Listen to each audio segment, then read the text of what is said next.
சபாஷ் நாயுடு படத்துக்காக கௌதமி தேர்ந்தெடுத்த ஆடைகளை ஸ்ருதிஹாசன் அணிய மறுத்துட்டாங்க அப்படிங்கிற தகவல் முற்றிலும் பொய்யானது அப்படின்னு ஸ்ருதிஹாசன் தரப்பிலிருந்து விளக்கம் அளிக்கப்பட்டிருக்கு. கமல்ஹாசன் நடிச்சு இயக்கி வரும் சபாஷ் நாயுடு திரைப்படத்துக்கு ஆடை வடிவமைப்பு செய்யறாங்க நடிகை கௌதமி. இந்த படத்துல ஸ்ருதிஹாசனும் நடிச்சிட்டு வராங்க. காஸ்டியூம் டிசைனர் அப்படிங்கிற முறையில கௌதமி தேர்வு செஞ்ச உடைகளை ஸ்ருதிஹாசன் அணிய மறுத்துட்டதாகவும் இதனால இருவருக்கும் இடையே கருத்து வேறுபாடுகள் ஏற்பட்டிருக்கதாகவும் தகவல்கள் வெளியாச்சு. இந்த நிலையில இந்த தகவல் குறித்து விளக்கம் அளிச்சிருக்கிற ஸ்ருதிஹாசனோட ஊடக தொடர்பாளர் இது அடிப்படை ஆதாரமற்ற அப்படின்னு தெரிவிச்சிருக்காரு. சபாஷ் நாயுடு திரைப்படத்துல லாஸ் ஏஞ்சல்ஸ்ல பிறந்து வளர்ந்த பெண் கதாபாத்திரத்துல ஸ்ருதிஹாசன் நடிச்சிட்டு இருக்காங்க. எனவே அதுக்கேற்ற மாதிரியான உடையை கௌதமி தேர்ந்தெடுத்து ஆனா போட்டோ ஷூட்ல உடைகள்ல இன்னும் சில மாற்றங்கள் தேவைப்பட்டதை கௌதமியின் கவனத்துக்கு படக்குழு எடுத்துட்டு போயிருக்கு. அதை புரிஞ்சுக்கிட்டு கௌதமியும் இதுக்கு ஒத்துழைப்பு கொடுத்திருக்காங்க. எனவே ஸ்ருதிஹாசனுக்கும் கௌதமிக்கும் சண்டை அப்படிங்கறதெல்லாம் திட்டமிட்டு பரப்பப்பட்ட போய் அப்படின்னு விளக்கம் அளிச்சிருக்காங்க. சமீபத்தில் சென்னையில் நடந்த ஸ்ருதிஹாசனோட பிறந்தநாள் விழாவில் கூட கௌதமி கலந்துக்கிட்டாங்க. மேலும் கௌதமிக்கும் ஸ்ருதிஹாசனுக்கும் இடையே சுமூக உறவு இருக்கிறதாகவும் விவரம் தெரிஞ்ச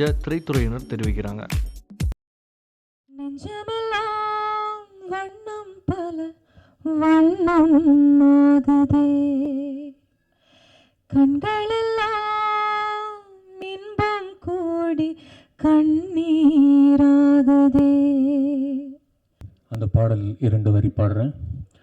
உக்ர த்ரிநேத்ருடா శివమెత్తరహ రోంహర రౌద్ర సముద్రుడా నిలువెత్తున పోటెత్తర నలుదిక్కులలో స్వేచ్ఛావనమై మొలకెత్తెను రానువు నాటిన తుట నువ్వు జరిపిన వెట చెడు చెలగాట ఇక సాగని ముచ్చట. மாத்திரை எங்கேருந்து வருது? ஊர்ல இருந்தா வேணுமா அப்படின்னு என்ன கோபி இப்படி பண்ற, செம்மையா பண்ணிட்ட, ஐயோ சூப்பர் சூப்பர், என்ன இது குறைஞ்சது அப்படின்னு நான் அப்படியே பார்த்துட்டே இருந்தேன்.